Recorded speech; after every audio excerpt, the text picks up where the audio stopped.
What's going on, everybody, and welcome back to the Canadian Football Fanatics YouTube channel. And thank you guys for tuning in to another video. The CFL draft is officially over, so you know what that means, folks. The CFL season is officially around the corner as we head into the month of May already in 2025. I can't believe how the months are flying by, and the season is already at our doorsteps with rookie mini camps, rookie training camps, I guess, whatever the official terminology, when rookies will be reporting to training camps for all 9 CFL teams, and then CFL training camp kicks off a few days later, and we will have it's the countdown, folks. CFL preseason, especially some CFL preseason on Vancouver Island, my beautiful home of Vancouver Island, in less than 3 weeks. About what is it? Today's the 30th. About 19, 20 days from now, the BC Lions will be playing the Calgary Stampeders in Langford, BC. But before we're getting a little bit of ahead of ourselves here. Before we get into the excitement that is the CFL season, we're going to be recapping the CFL draft here tonight. Of course, we got to talk about what happened, who went where. Of course, the highly talked about where did the quarterbacks go? Did they go to a good spot? Some surprising selections at the top, not necessarily with the position that was taken, but with maybe some of the names that were selected with the first few picks in last night's CFL draft. We also have JC Abbott. How could I forget? How could I kill the lead there? JC Abbott from 3DownNation will be joining us here in a few moments to be breaking it all down. And like I said, we'll be talking about some of the surprise selections at the top. We'll be talking about the quarterbacks and where they landed, some of his favorite late round guys, maybe some of where some of his prospects that he were high on, where they fell, and some of those landing spots, as well as I will be breaking down the BC Lions. Of course, we'll be sneaking in a couple questions to ask JC on his opinions on the BC Lions draft class, and I'll be kind of more so touching on the West Division teams. I know Calgary picks at the top. We'll be talking about them. But other than that, we're going to be talking about number 2 and number 3, obviously Hamilton, Ottawa. We'll be talking a little bit about Toronto as well. And like I mentioned, I'll be mostly doing the Western Division teams after JC leaves us. So JC will be joining us for about 30 minutes. I know he's a pretty busy guy. If you guys haven't already, or if you guys weren't last night, even go check out go rewatch their CFL draft live stream at 3Down Nation. Him and Ben Grant did a fabulous job for, I believe, just under 4.5 hours doing a live stream and breaking down, giving their analysis to all the draft selections last night. So big hat tip to those guys for doing a live stream that long, number one, and giving the wonderful analysis that we love and crave here as CFL fans. Most, or I shouldn't say most CFL fans, but some CFL fans are kind of, more caught up in the first few rounds. And I know JC is a big, he kind of, I believe he's called the CFL draft his Christmas. So he's up to date and has analysis on, all 72 players that were selected, if not, maybe 90 to 100 players that could be in the territory to be selected. So big hat tip to JC, Ben Grant for doing that. And I know JC's been busy. He's been on I want to say the 2 and Out podcast. I see him on a guest appearance. I know he was doing recording the show this morning. So been a busy guy. I appreciate JC for giving us a little bit of his time. But before we get into it, guys, please, of course, if you guys are tuning in on YouTube, like the video, leave us a comment down below. Let us know how your CFL team did, how you liked their little draft haul. If you did, maybe there were some selections that, you would have wished they went somewhere else. Definitely going to talk about the BC Lions going with the defensive lineman over a couple offensive linemen that were on the board available for them at number 11. They decided to go with Hayden Harris. And we'll talk about that, like I mentioned, after JC Abbott leaves us. So comment down below. Let us know how you guys are enjoying the videos, of course. Comment down below if you guys enjoyed the CFL draft. I know there was a little bit of technical difficulties. It's a very unfortunate thing, but definitely have to be critical when it comes to the CFL draft tracker and the I guess the nice way to put it is technical difficulties, but just the delays with the live draft tracker when it was maybe, you know, to start a few picks behind, and then it got to like 10 picks behind, and it was almost full rounds at a time behind at points throughout the CFL draft. So, need to fix it.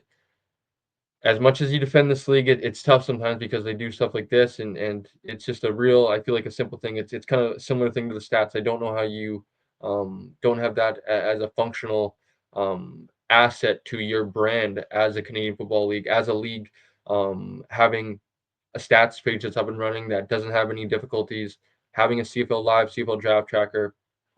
Most people are watching online, but for the ones that aren't and want to be up to date, especially with myself specifically wanting to create some graphics for the third, fourth, fifth, sixth, seventh, and eighth rounds. Um, Having a lack of information to get it out very quickly is just an unfortunate thing. There was a few Twitter accounts putting it out there. Of course, the team accounts were putting it out there before the tracker was updating for those later rounds, and we could have been, still paying attention to the TSN broadcast on TSN Plus, but that was still even getting a little bit of delays when they would show us the fourth round selections, and it would be at say pick 30 whatever. And then, 10 minutes later, after they went kind of, giving their thoughts on some of the picks beforehand, you know, 10 minutes later, they would be at the end of the round and you would kind of miss who was going pick by pick. Wasn't a real easy way for content creators, I feel like, to get, content out there and stuff like that. So definitely would like to see the CFL do better in that area. Other than that, most importantly, folks, wish I had Blake here beside me, but smash the subscribe button for us. We are pushing 400 subscribers. It would be greatly appreciated if we could get to 400 subscribers by the start of the CFL season. So please press the subscribe button, hit the notification bell. You guys get notified every single time we go live or upload a video. It is almost that time of year, folks. We're going to be a lot of content here on the Canadian Football Fanatics YouTube and Instagram. Of course, go follow us there as well. Canadian Football Fanatics on Instagram, @_CF Fanatics over on Twitter. A ton of content is going to be coming out here, folks, as we near the CFL season. I am super excited. But before we get into the CFL season, let's recap the CFL draft with 3DownNation's JC Abbott. Joining me now is JC Abbott from 3Down Nation to do a CFL draft recap. JC, thanks for joining us. How you doing? I'm doing well. I mean, yesterday was one hell of a ride with all the technical challenges, but I've mostly recovered at this stage, and I'm happy to chop it up with an actual list of drafted prospects in front of me for the very first time. Yes, JC, that was a highly talked about subject, especially on social media. We talked a little bit about it on the intro before you joined us. The lack of updated picks throughout the CFL draft tracker is definitely. I know you felt the frustration of some content creation with on our side trying to make some graphics and stuff like that, trying to find out who's being selected after the CFL draft went off of TSN, their TV program, and went over to TSN Plus. Even there was kind of a little bit of a delay in terms of updating and finding out when players were being selected. So definitely was a tough look on a very exciting day, JC. But like I said, I kind of talked a little bit about it on the intro. So let's talk about the positives of the CFL draft yesterday. And it was a very fun time. Before we get to it, actually, JC, just want to say appreciate you first and foremost. I know you've been very busy. I saw you were on the Two and Out, I believe, podcast as well. You just mentioned that you were on the flight deck. You guys 4.5 hour, I believe it was just under 4.5 hour live stream last night. You recorded an episode for 3Down Nation this week, JC. So appreciate your time so much. But let's start at the top, JC, with Damian Alford, wide receiver out of the University of Utah, being selected to the Calgary Stampeders. I don't think it was necessarily a surprise by the position selected, but it was a surprise by the name that was selected with Damian Alford. But a very measurable guy, 6'6", I think just over 220 pounds, very fast 40 time. Tell us a little bit about what the Calgary Stampeders are getting in Damian Alford. Yeah, this was a surprise selection, but not one that I didn't have a inkling about in advance. I talked to people in the Stampeders organization. They indicated to me that they were high on Elford. They also indicated to me that they had spoken to people at Utah and gotten confirmation from them that other teams maybe hadn't received, that him not playing last year with the Utes or not being able to see the field was not a player issue, that it was on that coaching staff at Utah, that because Elford transferred in late, they just didn't know how to utilize him and didn't necessarily trust him with the playbook yet, but that the kid was more talented than the guys that they were playing and that he probably should have been on the field. So they had complete confidence to make this selection based on the tape he put out there at Syracuse, which is essentially a difference making deep threat, right? He had over 19 yards of reception for the Orange. Big body, will run down the sideline, go over top of people. You can't knock him off his route, and he is going to make those catches. Contribute a little bit on some hooks and curls because defenses would have to play so far off to deal with his speed, but is a little bit stiff in the other route running components, isn't going to give you a variety of a route tree like somebody like a Jalen Philpott is going to do, where he's quick in the short and intermediate areas. This is a true stack him on the outside and watch him go receiver. But when you look at what Vernon Adams Jr. did last year with a guy like Justin McInnis, who is also a big bodied receiver, bringing in a large Canadian target makes a lot of sense for the Stamps.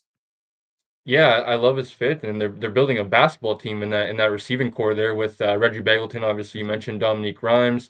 Clark Barnes is even a bigger bodied type receiver. Jalen Philpott, maybe just for kind of what are your kind of maybe expectations for year one of Damian Alford with some NFL interest, the minicamp invites there as well. But in that receiving core, there possibly is a position for him to maybe come in and start at some point after the minicamp scene is done for him. But like you mentioned about the fit, I think the fit is great. But what are maybe some year one expectations? Do you expect him to maybe come in a little bit into the summer there? Yeah, I think that there is going to be a chance for him to start right away. I think it makes sense for Calgary to start two Canadian receivers, particularly with the veteran American rules where you don't necessarily have to play that second guy all the time. If you list out Jalen Philpott and or Clark Barnes as sort of the similar body types and both injury prone a little bit as the 1-2 at one position, and then have Damian Alford as your outside guy who you can have Tevin Jones come in and replace on half the plays. That makes a lot of sense for a lethal receiving core. I think you can see from him in year one what we saw from Nick Mardner in year one last year with the Ottawa Redblacks, who also was 6'6 and had great speed, although Alford is faster than Mardner was, not quite as able to get in and out of his breaks, but has more long speed. We saw Mardner start every game for the Red Blacks to be that deep threat on the outside at Z. I think Elford can do the same thing to the Stamps.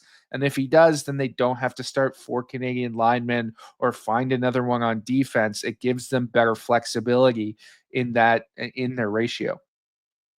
Now, at the number two selection, JC, going to Hamilton, it was a surprise, but it was with the position as well, kind of similar to the first selection with Calgary. Definitely a position of need at linebacker, but a surprise that they go with linebacker out of University of Windsor, Devin Verisek. He was kind of talked about kind of after Connor Shea was kind of linebacker one, and then kind of there were some different opinions between Jalen Smith. Devin Verisek is that kind of that linebacker 2, 3 of this year's class. Tell us about what the Hamilton Tiger Cats are getting with Devin Verisek. Well, you're getting an absolute physical freak, and that's why you talk yourself into taking him at number two, because the way he moves at 6'2" and 240 pounds is special, right? He's a 4.5 40 guy. He's a just smooth in coverage when he needs to be, physically strong and dominant, can manhandle opponents when he wants to. My reservations with Verichuk and the reason why I had him behind Shea in my rankings is sometimes I don't think his eyes or his brain moves as fast as his body does. I thought he got lost a little bit at times on tape. I saw him down at the College Gridiron Showcase. I didn't think he keyed and triggered particularly quickly down there either, just a step slow. The athleticism makes up for it. He still makes the plays often, but I just wonder if that will translate early in the CFL game or if he's going to need some time to get up to speed. And if you're the Hamilton Tiger Cats and you currently have Ryan Baker, who is penciled in as your starter at linebacker, and with all due respect to Ryan Baker and what he accomplished last year as a later round pick, they are not comfortable with him as a starter going forward, then I don't know why you go with the linebacker who is less pro ready right now, even if he has higher upside. To me, I would have gone with Shea and let someone else bank on Verisek's traits, but clearly these physical attributes were too good for Ted Gavaya to pass up in his first draft as Ticats GM.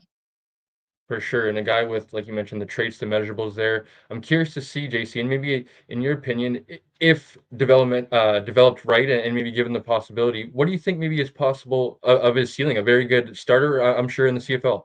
I mean, he could absolutely be an all-star level starter with those physical traits. I mean, that is not outside the realm of possibility. The sky is the limit for this kid with all his athletic measurables. I don't think that is overly optimistic to say.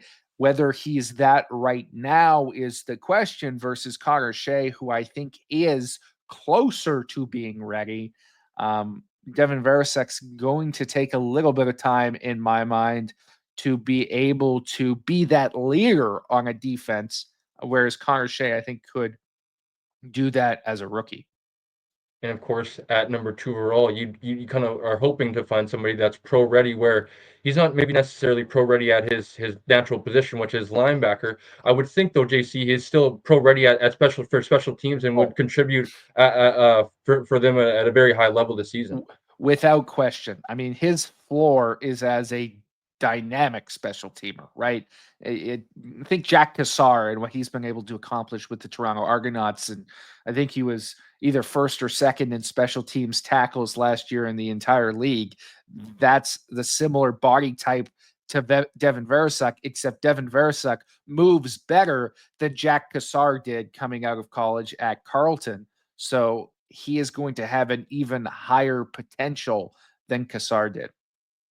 Yes, I'm currently playing some men's league flag football with a couple teammates of Devin Verisek's, and they've spoken very highly of him. So interested to see how he pans out and turns out in maybe a few years once he's developed and has his a few years pro experience. So JC, let's go to pick number 3. And for the first time, I believe I saw since the 90s, I believe early 90s, there was 2 receivers taken within the first 3 picks of the CFL draft, and Keelan White was the second pick taken. Second receiver taken, 3rd overall to the Ottawa Red Blacks, JC. Big fan of Keelan White, had him on the podcast. I know he's a BC boy. You're very familiar with him as well. But just for our listeners, JC, just tell us what the Ottawa Red Blacks are getting in Keelan White as well. They're getting a gamer. He is absolutely special in that respect. Walk on at Montana, who became not only the guy they turned to in the most crucial moments of the biggest games, but also a fan favorite. This is the only kid in the draft that has a coloring book for fans with his face and name on it. The Canadian Spider is what they call him down in Missoula. I think he is going to be a starter in the CFL. He's very similar to the Philpotts, who he was childhood friends with. I think that is sort of the comp here in terms of not the biggest body or the craziest athlete, but somebody who's going to get in and out of breaks quickly, dominate in the short areas, be very polished, can sort of lull you to sleep, and then beat you for big yardage when he needs to. That is Keelan White's game. And when you've got sort of a size speed mismatch in Nick Mardner on the outside, I think you can have White as a backup right now as a rookie, which they needed somebody. But once those Americans that they currently have in that receiving core age out, and they are very close, a number of them, to aging out. They are no spring chickens out there in Ottawa with guys like Justin Hargey and Braylon Addison and even Eugene Lewis being in their 30s and towards the tail end of their career. I think it's very likely that we'll see two Canadian receivers by at least 2026 for the Ottawa Redblacks, and that'll be Keelan White being one of those starters. He has a tremendous amount of upside. Yeah, big fan of Keelan White. Like I mentioned, had him on the podcast. He's a BC boy, so following his story since hearing kind of about him, was able to, my alma mater in NDSS, playing against him. Uh, why am I forgetting where he Hansworth, and kind of following him from there.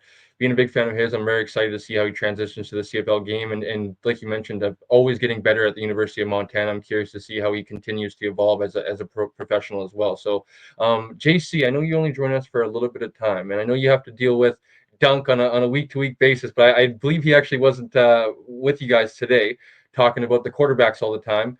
And that's where I'm going to kind of pivot here now, because like I mentioned, you're with us only for a short period of time. I'm curious what you think of kind of where the quarterbacks landed, and how you liked some of the landing spots for, Taylor Algersma, Curtis Rourke, and even if you want, you can touch on Jonathan Senecal as well. Well, I'll start with the excitement for the landing spots. I think if you were to project into the future and both of these guys end up in the CFL and they reach their ceilings as starters, is there anything that you would want more or could be more exciting than a potential Labor Day matchup between Taylor Elgersma starting for the Winnipeg Blue Bombers and Curtis Rourke starting for the Saskatchewan Roughriders? To me, that would be must watch television in a game that's already one of the most watched in the entire CFL. I love the fact that they went to rivals. I love the fact that Curtis went to a team that has a rivalry with BC, and his brother, the same team that hurt his brother a couple years ago, right, was the Saskatchewan Roughriders. So there's some interesting narratives there. Now, for Rourke, it's going to be a while before we see him. I truly believe that. Um, he's really polished as a pro QB prospect. Um, and he went to a system that is perfect to him in the NFL draft in the San Francisco 49ers, and also a team that has consistently year in and year out had four quarterbacks on their roster in some capacity, and he is the fourth quarterback. So I think there is an almost certainty that he will be at the very least on their practice roster going forward for a season, and likely multiple seasons because of how good that is as a fit. So the Rough Riders are going to have to wait. The Winnipeg Blue Bombers, I'm shocked that Taylor Elgersma fell this far. I think there is some belief that he could still sign an NFL deal. He did have 12 minicamp invites. He accepted two of those, one of those with the Green Bay Packers, who brought him in for a top 30 visit, which is, you know, nothing to sneeze at when you've only got a limited amount of prospects you can interview in that capacity. You're bringing a U Sports quarterback. That means they really liked him. So perhaps this is CFL teams telling us that they think he's still going to sign that deal. But if he doesn't, the fact that he fell to 18 is ridiculous. This guy has starter potential. He's got elite arm talent. You're going to have to develop him. He's not going to step in right away, but we know what Canadian quarterbacks can be as game changers at the box office as well as on the field. If you've got a shot to take a guy who can do that for your organization, I don't know how you pass on him 17 times before he gets to Winnipeg in that slot. To me, I would have taken him much higher. And the last one, Jonathan Senecal. I don't know that he has a long-term future as a quarterback in the CFL, but crazy athlete, a magician with the football, and went to a great fit for him in Montreal with a staff that's familiar with him. So whether it's as a third-string quarterback, short yardage guy with development time, or whether it's a conversion to receiver, I think he's going to be in a good situation there with the Alouettes. I touched on it a little bit, JC, before you jumped on here, but I'm curious what your opinion is on maybe the lack of, I guess and I guess we don't know because we weren't inside of the draft rooms, but with Toronto and Hamilton maybe deciding to go away from it, with Hamilton obviously, and Bo Levi Mitchell, their quarterback future is not certain. Chad Kelly, obviously, they do have him under contract, but the wild card to Chad Kelly is you never know what could happen, but before the start of next season. So I'm curious what you think on kind of maybe them waiting and deciding not to go that route.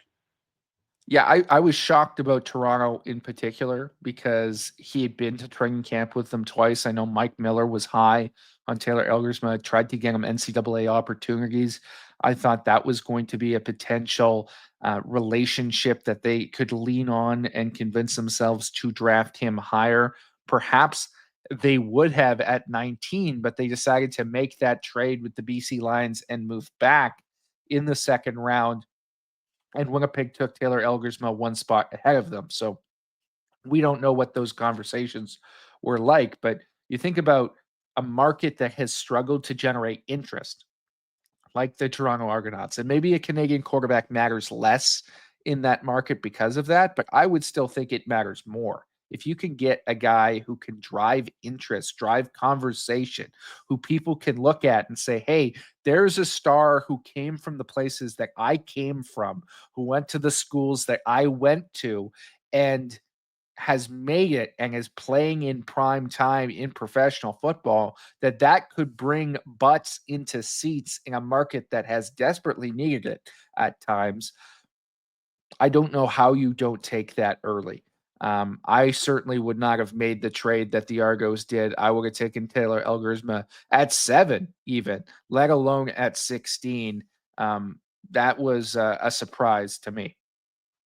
Before we get into your favorite draft class, JC, I'm curious. We got some news about a few hours ago, and before it was about to be the steal of the draft. It might even still be the steal of the draft, but the news with Darian Newell, and obviously we won't see him in his rookie season with his suspension.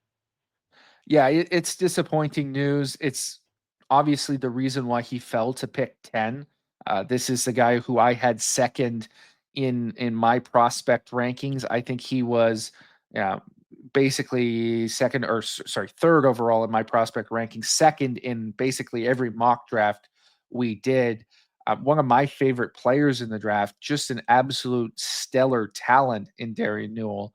But with that PED test and the way the rules are set up for amateurs, he's going to be out a year. And that's really unfortunate because if he had signed his contract and he had tested positive in training camp, for example, it would have been a 2-game suspension.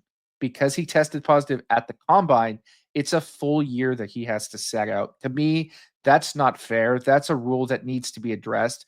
I don't think the CFL should be enforcing amateur rules like that in the way it applies to U Sports, because they don't apply the same rules to the pros. So whether or not you are, a staunch anti PED guy, which I know a lot of people take issue with this, um, the rule is clearly being uh, enforced unequally across the board. But if you're the Edmonton Elks, you didn't need a starter. You didn't need a guy right now.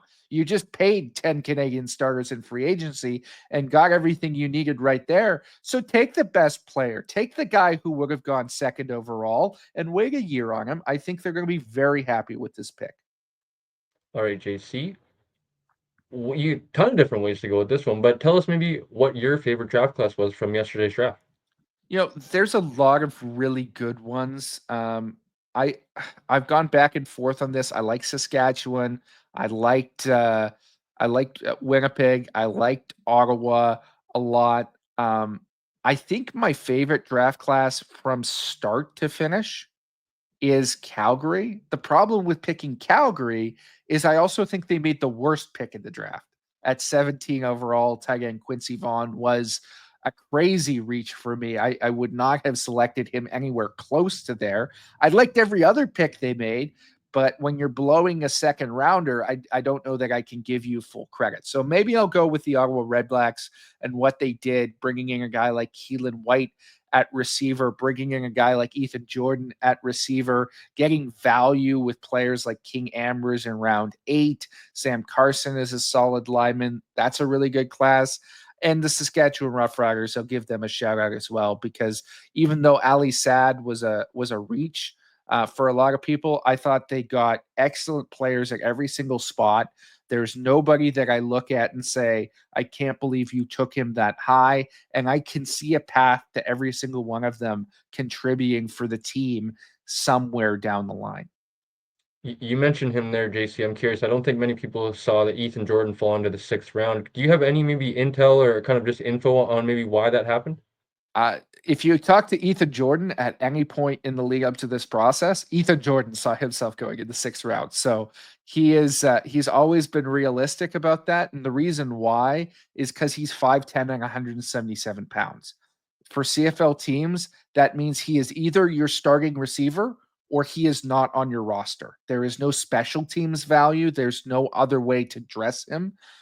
Unless he is starting for you, he has no value. And it's tough to project a rookie starter, an undersized rookie starter. I think he has all the tools. I would have bet on him a lot sooner because frankly, I do think he can become a starter, but that's the reason that he falls in the draft is because teams are saying, well, I already have my starting receivers. He's not going to beat out Tyson Philpott in Montreal in year 1. And if he doesn't do that, well, then I can't play him. And he's just going to waste away in a PR spot, potentially get poached by another team or get sent back to school or whatever it may be.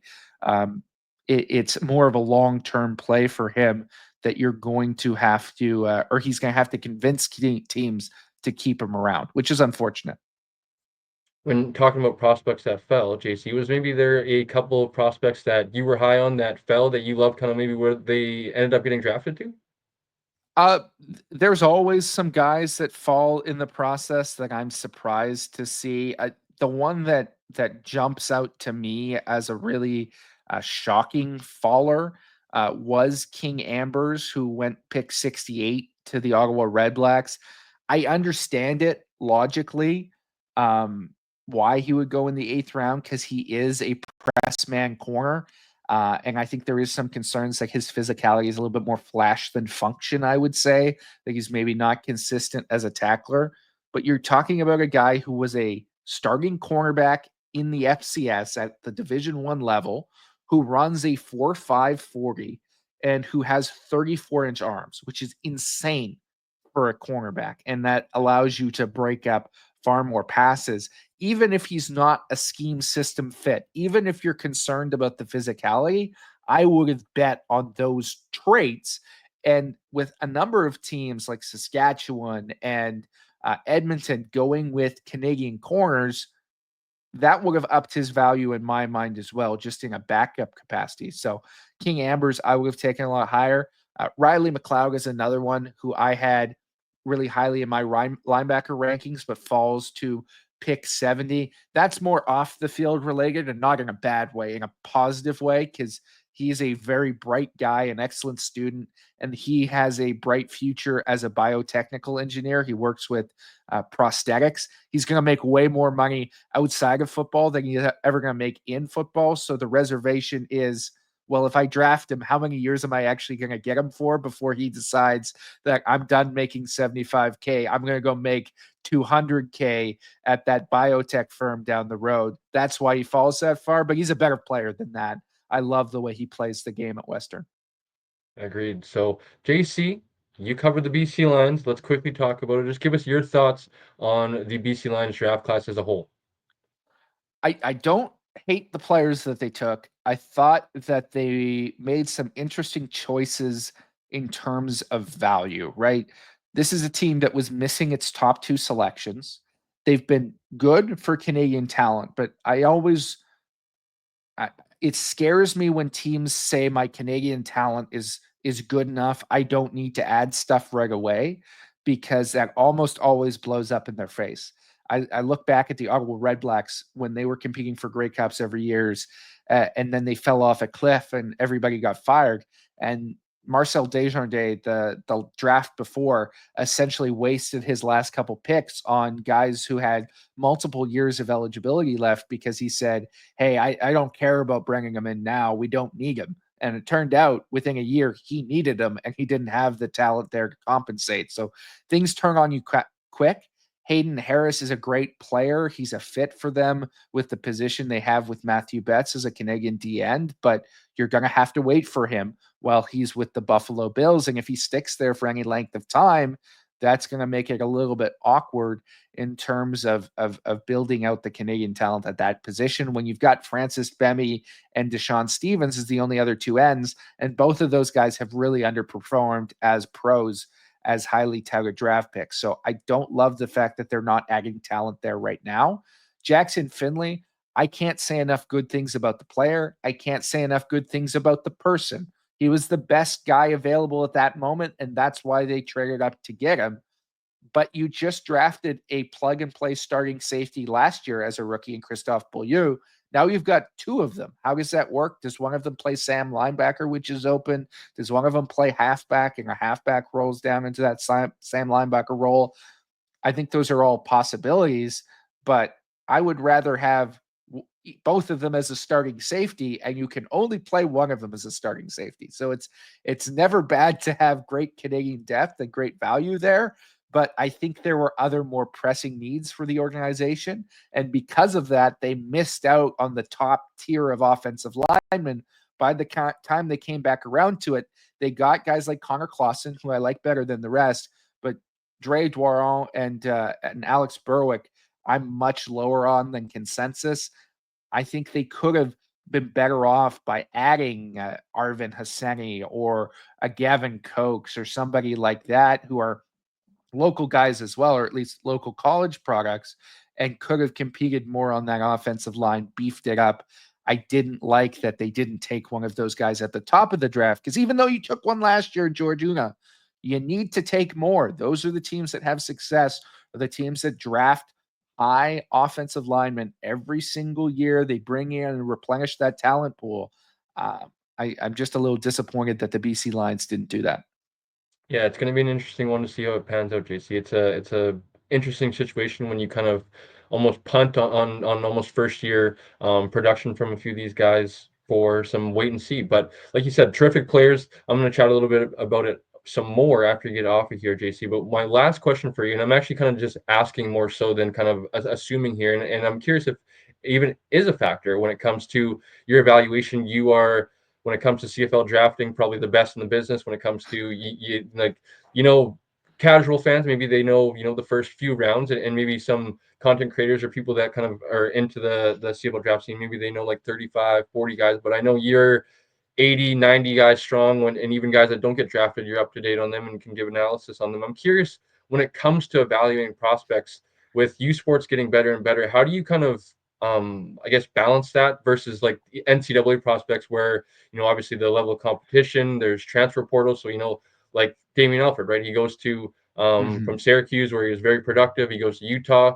We don't really see much from him, so it's kind of an interesting situation. And without talking to coaches or people around that program, you wouldn't maybe understand what kind of the dip in production was from. So I'm curious if, in your evaluation, does that come into factor with U Sports versus NCAA prospects? It does. It's situational. I think where I differ maybe from some of the league consensus at times is my priority is guys who have done it, right? Um, I think a lot of times you'll have guys who come out of big time schools who have not done it, right? Who have been rotational guys or backups or have the traits but haven't necessarily showed it on the field. And when I'm faced with one of those guys versus a U Sport kid who has done it in Canadian football for a number of years, I'm going to take that U Sports kid every single time. Some CFL teams will bet on the upside, bet on the school. I think some of the biggest draft busts in recent memory are because of that exact same logic. When you think about the Josiah St. John's and the Faith Akakites of the world, even the Dante Bulls, a lot of that had to do with, well, how could he be bad? He played at Iowa, or he played at Oklahoma, or he played at Fresno State. And you sort of talk yourself into ignoring some of the deficiencies in those prospects and the flaws that they showed at that level, when there are guys at U Sports who don't have those same flaws. To me, you bank on that, but you're never going to ignore a big school pedigree when that guy has backed it up, when he is super productive, which a guy like Hayden Harris has been at Montana, or Keelan White has been at Montana, right? Those guys have done it at a high level with a high level competition. And that gives you the tiebreaker a lot of times when you see that is, hey, this level of competition is better. All other things being equal, I'm going to take that over the other thing. JC, appreciate you so much. Like I was saying, I know you've been busy, and I'm sure the eyes are burnt out from the live stream yesterday. Actually, go head over to the 3Down Nation platform. You guys can find JC and Hodges' full analysis to the draft from last night. Like I mentioned, JC was a guest on the Two and Out podcast as well as the Flight Deck, which I'm sure will be coming out in the next couple of days. JC, let the people know where they can find your work and find yourself on social media. Yeah, check it out on the website, 3Down Nation, all our social media, and then my own personal social media. I'm on X at the JC Abbott. You can find all my stuff there. Appreciate you, JC. Have a good one. Thanks for having me on. Of course. That was one JC Abbott from 3Down Nation giving a little CFL draft analysis. Very, very grateful for one JC Abbott for jumping on here and chatting. Like I mentioned, I know he's very busy. He has a personal life of his own as well. So very thankful to JC. As I mentioned, not just sucking up to him because he's a guest on the podcast. I believe he is the best in the business when it comes to analysis of the CFL draft. Now, do I agree with everything? Absolutely not. I think we should all have different opinions. That's what makes us human beings. But when it comes to, I think, knowledge, depth of knowledge, like I mentioned, of the casual CFL fan, maybe they're up to date with 10 to 15, 20 prospects the first few rounds of guys. And then you get into people like myself and Shane and people that like to dive into it a little bit more, and maybe they know like 35 to 40 prospects, and they're kind of comfortable in that range. And that was kind of the range and slot that I fit into, right? And there's some guys also that that are in the business that I don't want to undermine as well. The Marshall Fergusons, the Forehand Lodges, all the guys, the Jim Barker, who was on all the guys that were on the panel on TSN, because they bring terrific analysis as well. Even Ben Grant, I'm forgive me for forgetting Ben Grant, who I would also have up there when it comes to draft analysis in the CFL, being one of the better ones of just um, the wide variety of knowledge that they have, and the hard work that they put into their research. So big hat tip to them. Go check it out. Like I mentioned, JC and John Hodge do a little bit better job. Excuse me, I shouldn't say better job, a bigger job, and they dive a little bit more into the CFL draft on their recent episode this week, as well as go rewatch their analysis from the CFL draft live stream. I would really recommend that.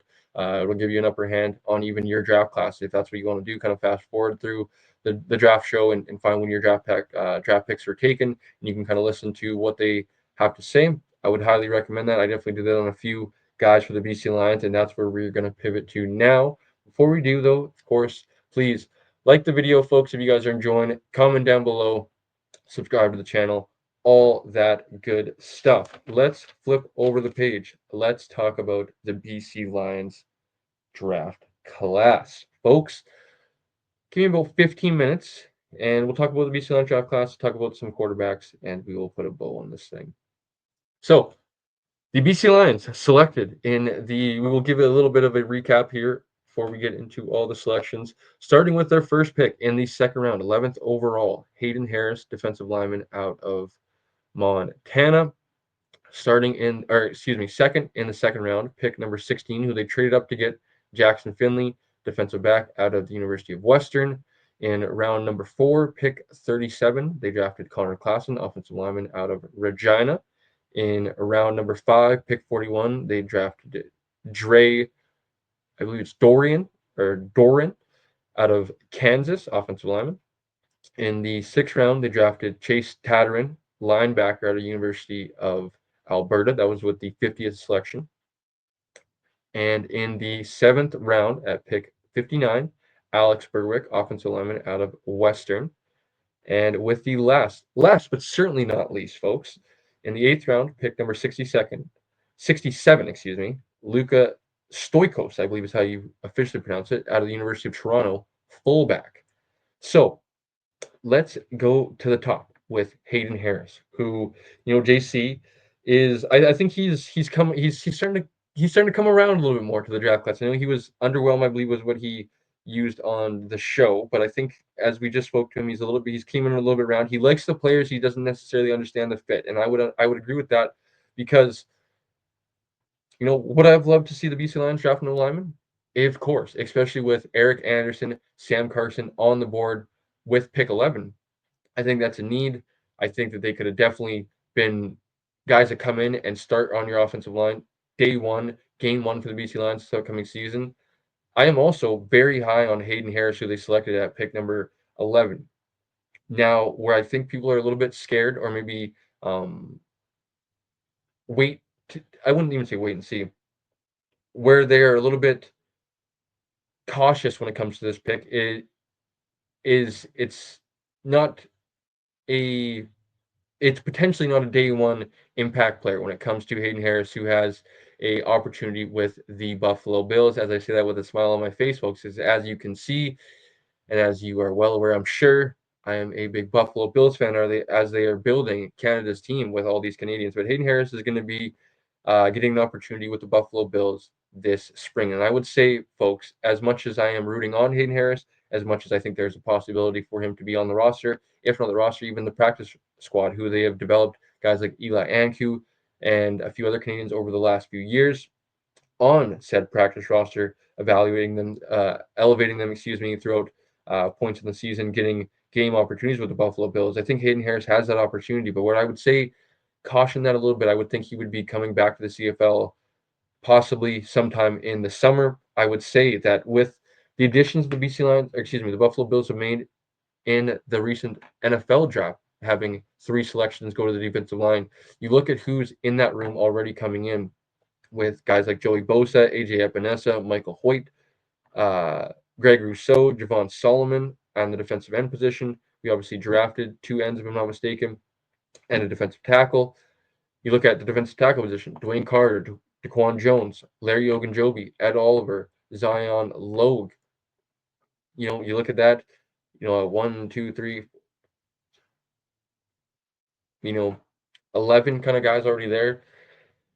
You're probably going to go with 10, 11 guys with a few guys on the practice roster. I think there's a possibility for him to be in the running on the Buffalo Bills, but I would say that, you know, there's without knowing, obviously, in hindsight's 2020, we could come back and he has a very impressive performance in training camp and during the preseason for the Buffalo Bills, and he ends up earning himself a spot on the practice roster. Like I mentioned, we don't get to see him, and for the BC Lions to not have a selection in the first round and then pick a guy with their first selection in the second round that is a see ya in a few years, or maybe see ya next offseason, see you next season type thing. It's definitely a little bit of a head scratcher in a lot of people's mind. I would understand that, but I'm very high on the guy Hayden Harris. I would think he's going to be coming to the BC Lions at some point throughout his career, and I like the selection at pick number 11.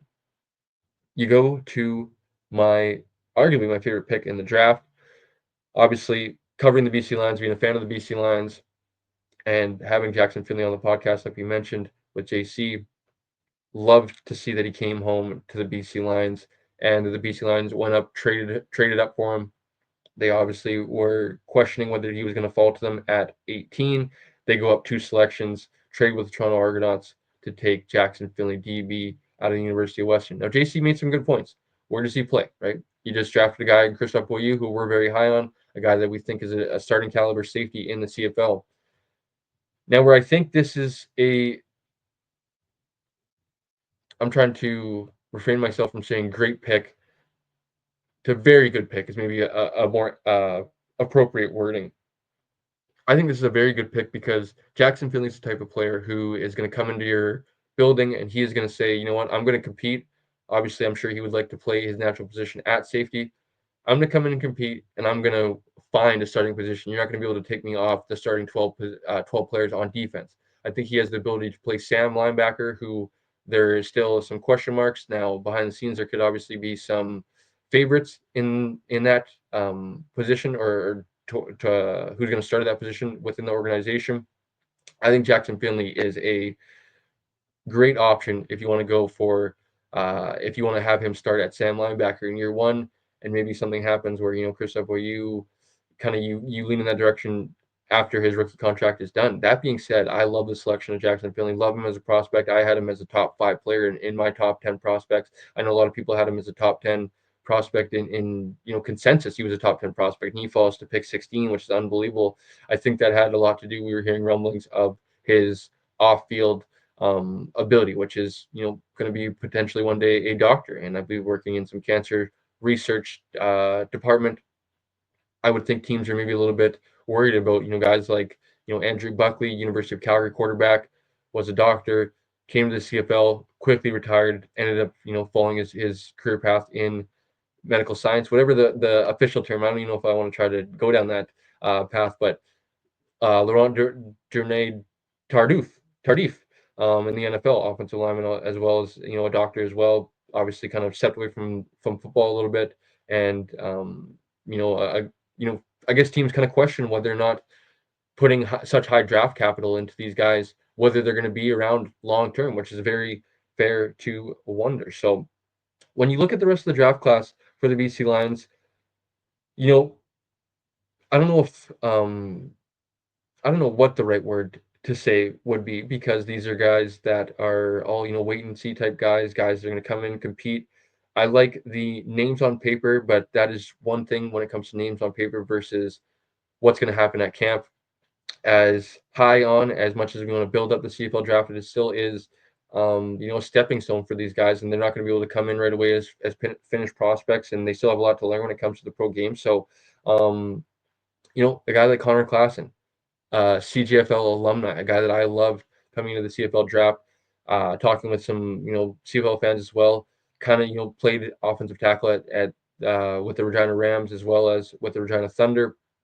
I think he projects more and better to an offensive guard. I'd love to see him come in and kind of add to that competition in the interior of the offensive line for the BC Lions as well.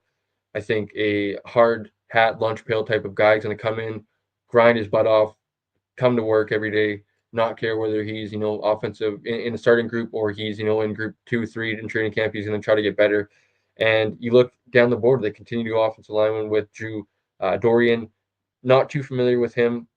You go down the board into the 7th round, Alex Berwick out of Western, offensive lineman, a predominantly played center with the University of Western Mustangs, but with arguably the best running game in the country for the last decade or more with the Western Mustangs program. I think that's what they're going to try to look to do a little bit more and bring with Buck Pierce coming over, with James Butler in the offseason. The addition of James Butler, some of the running backs on the roster that I think will be rostered as well. I think that he could be a potential forward to come in and maybe compete with a Tyler Packer as maybe the backup center, a guy that I'm very interested to keep an eye on and see how he competes in camp. And then you look in the 8th round with a guy like Luka Stoikos. I was pounding on the table for Jackson Tuchinski, quarterback at the University of Manitoba. They go with fullback at the University of Toronto as a guy that I know has some short yardage quarterback experience, can kind of come in as that David Mackey possible replacement. But we won't put that high expectations on the young man as of now. He is still a rookie, let's say, for this season, and let's see if he can maybe prove himself, because David Mackey, had himself a heck of a CFL career, and I would love to see Luka Stoikos pan out for the BC Lions. But other than that, hard to complain when you think about the BC Lions not having a selection in the 1st round or the 3rd round when they walk away with Hayden Harris and Jackson Finley. Hard to complain, and I'm pretty satisfied when it comes to the names on paper. When it comes to maybe finding a place for them or a home for them in the starting lineup in year 1, definitely going to be a wait and see. I think Hayden Harris is a guy that comes in, competes with a guy like Sonatema to start, or at worst case, he's kind of in that rotation for that 3rd defensive end. He's that insurance for if anything happens for Matthew Betts, you don't have to change your ratio flexibility. You have a guy like Hayden Harris in the wings. So quickly, folks, before I get out of here, I want to try to get out of here in a decent bit of time. I want to talk about the quarterbacks. Taylor Elgersma going in round 2 to 18th overall to Winnipeg. Rourke going in round 3 to Saskatchewan, 25th overall, and Senecal going in round 7, 62nd to the Montreal Alouettes. Now, SJC, were you surprised where they were picked? What do you think of the landing spots? We're going to go quarterback by quarterback as well. And I'm going to start with Taylor Elgersma going to the Winnipeg Blue Bombers at pick number 18. I absolutely love this selection. Easily my pick of the draft when it comes to the 2025 CFL draft for the Winnipeg Blue Bombers. I thought after we saw the I would say, I guess, lack of security is maybe the best way to say it, or lack of insurance is maybe a better way to say it, with only a mini camp invite for Taylor Algersma as of now. And obviously, he has two of them with Green Bay Packers and the Buffalo Bills, but no UDFA offers as of now. He does still have some offers on the table from other teams, and definitely some interest, especially with the Green Bay, a team like the Green Bay Packers, giving him a top 30 visit before the NFL draft. So there is some interest there. I think there is a possibility that he is able to earn himself a NFL contract, maybe a practice squad roster spot as well. I am absolutely shocked he failed to pick number 18. I had him originally when I put together my CFL draft predictions the night before, him going to the Saskatchewan Roughriders at pick number 13. I thought that was an appropriate spot for him to go with. That was kind of getting my thoughts together after the NFL draft, after seeing what and where he was going, what he was offered. I thought, you know what, he could go to the Saskatchewan Roughriders at pick number 4 in the first round. He is, in my opinion, by far the best prospect in the CFL draft when it comes to Curtis Rourke. Yes, I agree. It's a 1A, 1B type situation. There's not really a leader in the clubhouse when it comes to, I think, this year's quarterback prospects. I think they do different things better than each other. I think they're two talented individuals and two guys that I'm really excited to see in the CFL one day, or hopefully in the CFL one day. I think Algersma not getting drafted, his ability to play in the CFL almost right away, or if not, maybe he loses the first half of his rookie year, should have elevated him up the draft board even more than it did so. I would have been curious to see where he would have went if he was a UDFA versus what originally, or what had actually happened to him in the NFL draft. So when it comes to the Winnipeg Blue Bombers selecting him, I absolutely love the pick because when it comes to the franchise, as of now, they are coming off of 5 straight Grey Cup appearances, 5 straight West Division titles. And I think they're kind of they've hit the end of the road in my opinion. But this is a little bit of maybe a early kind of hot take, or early getting it out there take, I guess, of people being concerned of their age and getting up there and not being able to do it year after year. And I think this is the year where Saskatchewan, Edmonton, teams are getting better. Calgary, BC, is in there as well. Teams are getting better around them in the Western Division. I think they kind of stayed a little bit stagnant after free agency, some of the additions they lost, who they brought in. Bringing the guy like Taylor Algersma to pair him alongside a guy like Brady Oliveira when it comes to marketability, when it comes to skill level, is absolutely a home run for the Winnipeg Blue Bombers, because I think they're going to be able to transition on the fly here when it comes to, I think they're going to have a little bit of a tougher season this upcoming 2025 season. I think they are easily able to pivot into, you know what, Zach, I appreciate everything you did for us. I love everything you've done for us and everything you represent to the Winnipeg Blue Bombers history. But we're going with the young Taylor Algersma in 2026. This is kind of your, swan song. This is your last kick of the can, unless another team wants to take a run at you as well, if he was to lead the Blue Bombers. I think, Algersma comes in, he takes the season to learn and absorb as much as he can from Algersma, or excuse me, Zach Collaros, and then he hits the ground running in 2026. And like you mentioned, the transition on the fly with guys like Brady Oliveira, Dalton Schoen, an aging Nick Dembski, but a very veteran and his skill set ages very well when it comes to Nick Dembski.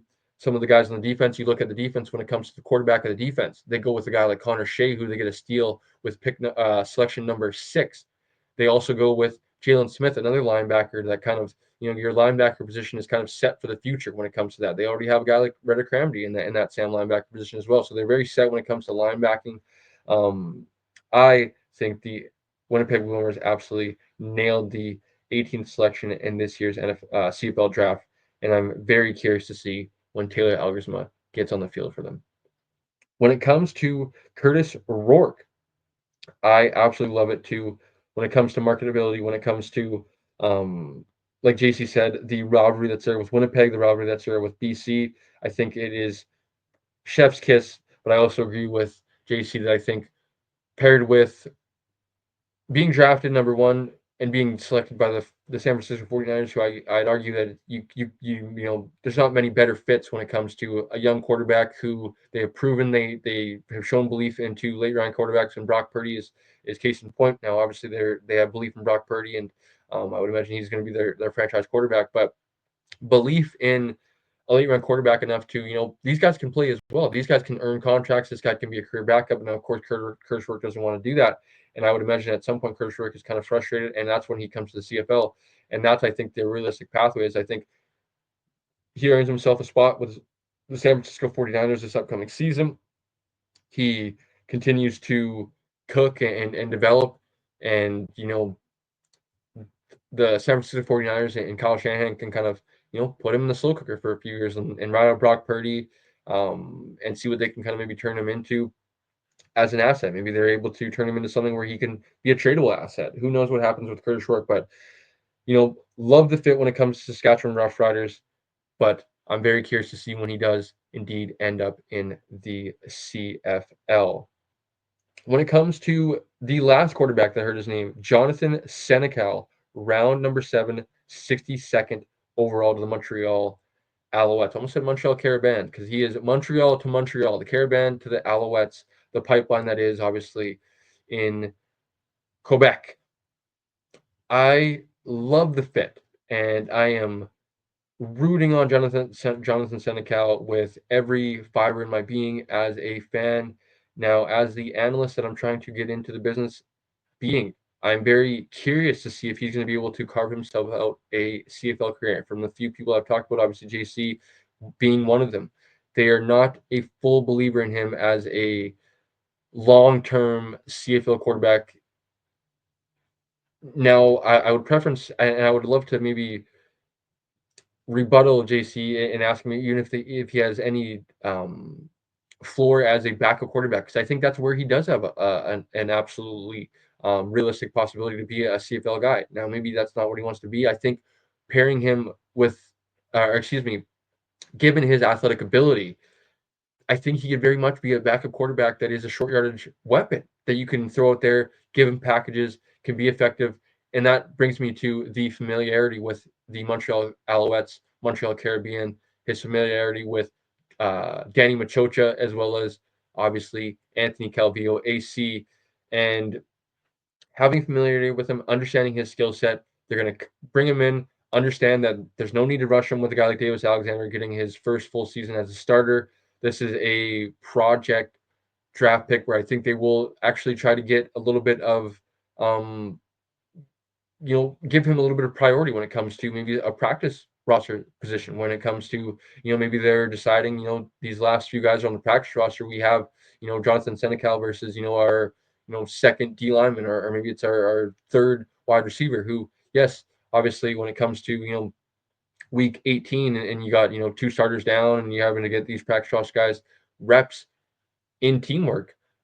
I think Jonathan Senecal is an athlete enough where he can, be an asset to you when it comes to giving teams looks at other positions as well. I think there is a very realistic possibility for Jonathan Senecal to be have a CFL career. So I'm very curious to see what happens to Jonathan Senecal when it comes to cut time this upcoming late summer or late spring, early summer is what I'll say. In a matter of 3-4 weeks time, we will have cuts from around the CFL, and I will be very interested to see if Jonathan Senecal is amongst one of them. He will be one that I'm keeping my eye on throughout the cut season, as I mentioned. So, talked about quarterback and why Toronto and Hamilton decided to go away from that possibility. And I think personally it has a little bit to do with the egos of both quarterbacks in both buildings. When it comes to a guy like Bo Levi Mitchell, who, showed up to Bo, having a little cameo appearance on the channel. Big fan of his career as a toll from a long-term standpoint. I think Bo's ego, rightfully so, because of what he's done in this league, wouldn't allow, with a guy like Powell already kind of that situation going on last season, Bo Levi Mitchell getting benched, what that would do to Bo Levi Mitchell when you want to give him the most confidence potentially going into his last season, drafting a guy so highly, a guy with so much hype, being talked about as the next one, as starting caliber in the CFL. I think that's why Hamilton went away from it, as well as Toronto with a guy like Chad Kelly, rightfully, wrongfully so. As I said to JC, who knows how long this guy's going to be even on the field for when it comes to what he's doing off the field. I think that would have been a great home with the familiarity with Algersma, coaches, CFL internship, all that. That would have been a perfect fit for him to go there. Don't have to start right away with a guy like Chad Kelly, but going into 2026, sayonara, Chad Kelly. We have our quarterback of the future. They decided to not go in that direction, and they don't even decide to go with Curtis Rourke after trading with the BC Lions. They decide not to. So, very curious decision, as well as Calgary, who had the opportunity with Quincy Vaughn at pick, I want to say 17, and had the opportunity to go before the Winnipeg Blue Bombers selected Algersma at 18. They go with Quincy Vaughn, a gadget, short yardage quarterback type of guy. So, you know, some of my favorite guys, I guess last few before we get out of here, guys, quickly as I'm getting a little bit flustered trying to close out the episode, actually. My favorite draft class, quickly, I guess I kind of already talked a little bit about that, but just to give, um, you know, Calgary, I think they did a pretty fine job with the extra picks that they received on behalf of the BC Lions. Some of their selections, as JC mentioned, possibly his favorite draft class outside of that 17th selection. Toronto, excuse me. We saw the importance of the trenches to Toronto the last few seasons when they have bolstered the offensive line, the defensive line. They lose the entire defensive line this past offseason, and they attack it right away. They go Parashan, Jeremiah Ojo, two prospects that I love. Jeremiah Ojo is a guy that's going to come in, compete right away for some good, valuable reps in year one. Parashan, I'm curious, is another guy that's getting an opportunity with the Buffalo Bills when we're going to see him in the CFL, but a guy that was talked about as possibly being the best defensive lineman from this CFL draft class if if he ever comes to the CFL. So Winnipeg obviously did a fantastic job when it comes to I don't think that they many people saw Connor Shea falling to number 6, as well as getting Algersma and Jalen Smith, three of the top 20 prospects for sure in the CFL draft, and very interested to see how they transition on the fly. But other than that, folks, that is going to close out our CFL draft recap here. Stick around because, as I mentioned, CFL season is right around the corner, and we're going to be back hot and heavy with podcast episodes, BC Lions conversations, and of course, some previews for the CFL season and all of that, preparing for the 2025 season. I can't believe we're on the doorsteps of it. Like I mentioned, I'm 20 days away from being in Victoria for the BC Lions preseason opener of 2025. So, as mentioned, please like the video, comment down below, and smash the subscribe button, guys. Liking the video is a huge help for us to get it in the algorithm, to get it out to other CFL fans. Commenting down below helps us engage with you guys, helps get you guys heard as well. I'd love to hear from you guys. Love to hear. I've actually really appreciated some of the consistent commenters that have been in the comments the last few videos and stuff like that. So big shout out to you guys for continuing to support the channel. Most important, not to undermine any of the other reminders, subscribe to the channel. It would be very greatly appreciated. We are pushing 400 subscribers, but folks, we are at almost 3,000 followers on the Instagram channel. So please get us up and moving on the subscriber count. Over 75% of people that are tuning in and watching our content are not subscribed. So please subscribe to the channel. It would help us out greatly. Like I mentioned, I believe we were closing in on 2,500 before I shouldn't get ahead of myself. We're closing in on 2.5K before we get to 3,000 followers on the Instagram. That is at Canadian Football Fanatics. Head over there. We are posting a ton of good content. We're just beginning, as I mentioned. CFL season is right around the corner, as well as CJFL season. Raiders Spring Camp is this upcoming weekend. There's going to be a ton of content coming from that, as well as Blake and I will be back with a training camp preview. Woo! That gets me excited when it comes to training camp preview with the BC Lions. Thank you guys for tuning into another video, and we'll catch you guys on the next one.